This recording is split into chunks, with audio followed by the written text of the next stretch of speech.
ആളുകൾ അസുഖം മാറിയാൽ ചിലർ പറയും ആ തങ്ങളെ വെള്ളം കുടിച്ചതുകൊണ്ട്, ആ ജാറത്തിലെ ഉറുക്കങ്ങ് കെട്ടിയതുകൊണ്ട്, ഔലിയന്റെ ബർക്കത്ത് കൊണ്ട് ചില വീടുകൾ കയറിയാൽ കാണാം ഈ വീടിന്റെ ഐശ്വര്യം ഇന്ന ആളാണ്, അയാൾ അറിഞ്ഞിട്ട് പോലല്ല അങ്ങനെ വീടുണ്ടാക്കിയത്. നിങ്ങളെ എന്തുകൊണ്ടാണ് ശിർക്ക് ഇത്രമാത്രം ഗൗരവമുള്ളതായത്? എന്താണ് ശിർക്ക് ഇത്രമാത്രം കഠിനമായ പാപമായത്? പല കാരണങ്ങളുണ്ട്, ധാരാളം കാരണങ്ങളുണ്ട്. 3 കാര്യങ്ങൾ മാത്രം ഞാൻ പറയട്ടെ.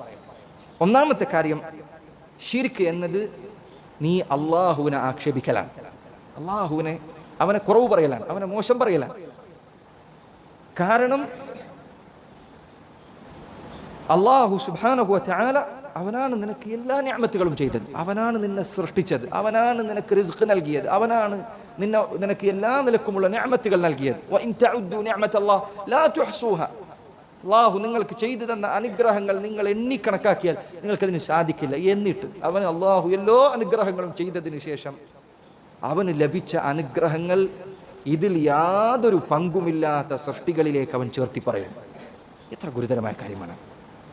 അള്ളാഹുവാണ് നിനക്ക് നൽകിയത്.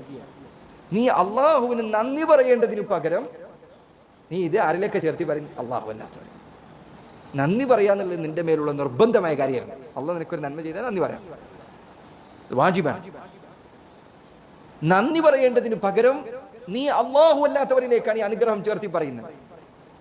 ആളുകൾ അസുഖം മാറിയാൽ ചിലർ പറയും ആ തങ്ങളെ വെള്ളം കുടിച്ചതുകൊണ്ട്, ആ ജാറത്തിലെ ഉറുക്കങ്ങ് കെട്ടിയതുകൊണ്ട്, ഔലിയന്റെ ബർക്കത്ത് കൊണ്ട് ചില വീടുകൾ കയറിയാൽ കാണാം ഈ വീടിന്റെ ഐശ്വര്യം ഇന്ന ആളാണ്, അയാൾ അറിഞ്ഞിട്ട് പോലല്ല അങ്ങനെ വീടുണ്ടാക്കിയത്. നോക്കൂ നിങ്ങൾ, അള്ളാഹു സുബ്ഹാനഹു വ തആല നിനക്ക് നൽകിയ അനുഗ്രഹം നീ അള്ളാഹുലേക്ക് ചേർത്തേണ്ടതിന്റെ പകരം അതിൽ യാതൊരു പങ്കുമില്ലാത്ത സൃഷ്ടികളിലേക്കാണ് നീ അത് ചേർത്തി പറയുന്നത്.